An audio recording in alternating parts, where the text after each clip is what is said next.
আপনার তারা সমকামীদের আইন নিয়ে তারা আমাদের সমন্বয়করা তারা এগুলা নিয়ে এখন লাফালাফি করতেছে।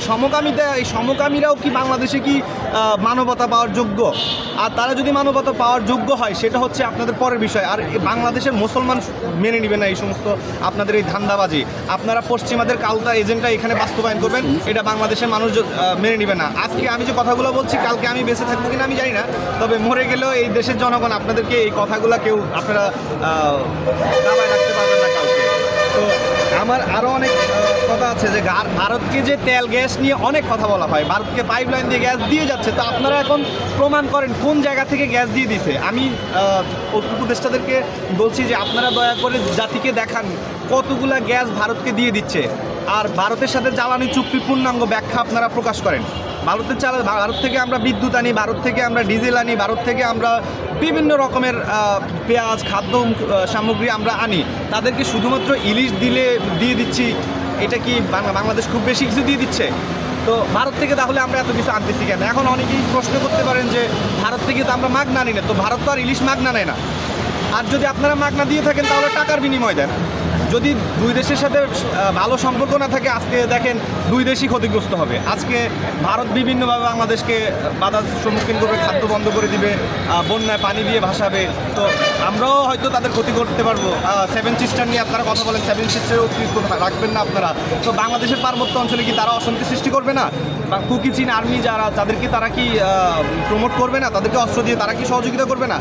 তো দয়া করে প্রতিবেশী বদলানো যায় না। আপনি বন্ধুত্ব যে কোনো দেশের সাথে পরিবর্তন করে শত্রুকে বন্ধু বানাতে পারবেন, বন্ধুকে শত্রু বানাতে পারবেন, কিন্তু আপনি প্রতিবেশী কখনো পরিবর্তন করতে পারবেন না। কাজে প্রতিবেশীদের সাথে এতদিন আওয়ামী লীগ সরকার ভালো সুসম্পর্ক রাখছে বলেই আজকে দেশের এত উন্নতি। আর আরেকটা জাতির কাছে আমার প্রশ্ন, আপনারা $93 বিলিয়ন পাচার হয়ে গেছে, আর $99 বিলিয়ন ঋণ করছে। তো যেই টাকা ঋণ করছে সেটা তো পাচার হয়ে গেছে। হ্যাঁ, এখন এই বাংলাদেশে যে এত উন্নয়ন এগুলো কীভাবে সম্ভব হয়েছে? আপনারা দয়া করে, টাকা তো পাচার হয়েছে আমি অস্বীকার করব না, কিন্তু টাকা বর্তমান আগের গভর্নমেন্টের নেতৃত্বে বাংলাদেশের যে উন্নতি বা কী পরিমাণ দেশের আয় বাড়ছে, দেশের মোট জিডিপির আকার বাড়ছে, মাথা পিছু আয় বাড়ছে, সেগুলো সহ আপনারা কম্পেয়ার করে একটা স্টেটমেন্ট দেন। আমি চাই যে আপনারা কত টাকা তারা পাচার করছে, তারা রাষ্ট্রের কী উন্নতি করছে, কী ক্ষতি করছে, শুধু ক্ষতিগুলো দেখাইলে হবে না, তাদের উন্নতিগুলো আপনারা কম্পেয়ার করে দয়া করে তালিকা প্রকাশ স্টেটমেন্টটা দিয়ে জাতিকে অবশ্যই জানাবেন। আর এই সমস্ত প্রতিহিংসার রাজনীতি এখন আবার নতুন করে আপনারা শুরু করতে যাচ্ছেন। আপনারা বঙ্গবন্ধুর বাড়িতে সবাই 15 আগস্টে সম্মান জানাতে গিয়েছে, সেখানে আপনারা মানুষের জামা কাপড় খুলে আপনারা হয়রানি করতেছেন, বৃদ্ধ মানুষকে আপনারা কানে ধরে উদ্বাস করাচ্ছেন, আপনারা যাকে তাকে ছেড় দিচ্ছেন। তো এগুলো যদি আবার আপনারাও যদি এগুলো শুরু করেন তাহলে এতদিন আপনারা কাদের বিরুদ্ধে কথা বলছেন? দয়া করে এই ধরনের ধান্দাবাজি বাদ দিয়ে আশা করি আপনারা দেশ পুনর্গঠনে মনোযোগ দিবেন। আর আপনারা এতদিন যা ষড়যন্ত্র করছেন ভবিষ্যতে আপনাদেরও কিন্তু পরিণতি ভালো হবে না। মনে রাখবেন, দেশটাকে 12টা বাজানো হয়তো সময়ের অপেক্ষা, কারণ এই দেশটা কি ছিল, কত সাজানো গোছানো দেশটাকে আপনারা এখন ধ্বংসস্তূপে দাঁড় করাচ্ছেন। খুব শীঘ্রই হয়তো জাতি আস্তে আস্তে বুঝতে পারবে তারা কি হারিয়েছে। আমি আর বেশি কিছু বলবো না, ধন্যবাদ সবাই। আচ্ছা, ভ্যাট এবং ট্যাক্স যে হারে বেড়েছে এবং দ্রব্যমূল্য দাম যেভাবে বেড়েছে এবং উন্নয়ন যে হারে হয়েছে, এখন এটার সাথে কি আপনি যথাযথ মনে করেন যে হারে আসলে দাম বেড়েছে ওই হারে উন্নয়ন হয়েছে, এটা কি আপনি যথাযথ মনে করেন? এটা কি বর্তমান সময়কার সময়?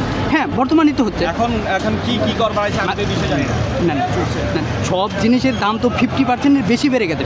100% যদি বলি তা ভুল হবে, 100 ওভারটেক করে গেছে। কিন্তু এই মানে ভ্যাট ট্যাক্স যে পরিমাণে রাষ্ট্রীয় খাতে যাচ্ছে, এটা কি যথাযথ মানে ওই টাকা ব্যবহার হচ্ছে নাকি মানে ওখান থেকে পাচার হচ্ছে, এটা আপনি কোনভাবে দেখছেন?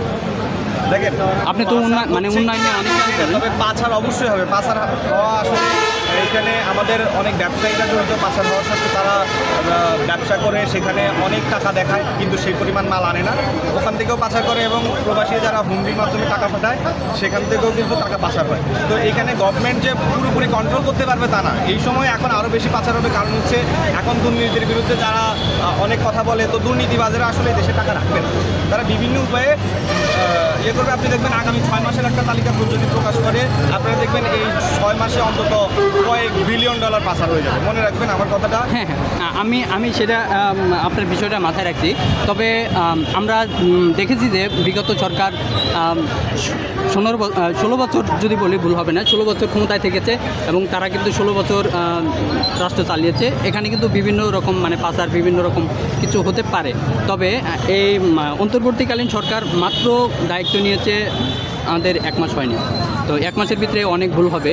এখন আপনি কি মনে করেন যে 16 বছরের সাথে যদি এই 1 মাসকে আপনারা করেন জাস্টিফাই করতে চান, এটা কি মানে যথাযথ হচ্ছে কিনা? দেখেন, প্রথমত কথা হচ্ছে আমরা যারা এখন উপদেষ্টা আছেন, একটা বাচ্চা ছেলেদেরকে তাদেরকে আপনারা ওই মন্ত্রীদেরকে বা উপদেষ্টাদেরকে, ক্রীড়া উপদেষ্টা বা নাহিদ সাহেবকে আপনারা জিজ্ঞেস করে দেখবেন ওনারা কূটনীতির কী বোঝে। ওনারাদেরকে রাজনীতির ব্যাখ্যাটা দিতে বললেন, ওনারা সেটা বোঝে কিনা, ওনারা কূটনীতিক ভাষা কি বোঝে, মানে কীভাবে অন্য দেশকে কূটনীতিক ভাষায় কথা বলতে হয় সেটা কি ওনারা বোঝে? আপনারা ওনাদের একটা স্টেটমেন্ট নিয়ে বোঝে না। এখন আপনারা যদি মেধার কথা বলেন, তো এখন ঢাকা ইউনিভার্সিটির একটা মেধাবী স্টুডেন্ট সাকিব আল হাসানের পরিবর্তে মাঠে খেলতে পারবে না। যার যেখানে জায়গা, যে যেখানে যোগ্য সে সেখানেই বসবে। দেখেন, মেধার জ্ঞান কিন্তু এক না, মেধা কিন্তু বাচ্চাদেরও আছে, কিন্তু জ্ঞান কিন্তু বাচ্চাদের নাই। তো যে যে বিষয়ে জ্ঞানী তাকে সেই জায়গায় বসানো উচিত। এখন এইটা আমি কি বলবো, সাধারণ জনগণই তো বলতেছে এখন বাচ্চাদেরকে মন্ত্রিত্ব দিচ্ছেন তারা, তো তারা এখন কি আর চালাবেন? ওই যে দেখছেন না আপনারা, আমি অনেককেই জিজ্ঞেস করেছি যারা রাস্তাঘাটে ট্রাফিকের দায়িত্ব পালন করেছেন স্টুডেন্টরা, তারা ট্রাফিকের আইন না বোঝার কারণে তাদের নিজেদেরও ভোগান্তি, বাস ড্রাইভাররাও অতিষ্ঠ হয়ে গেছে।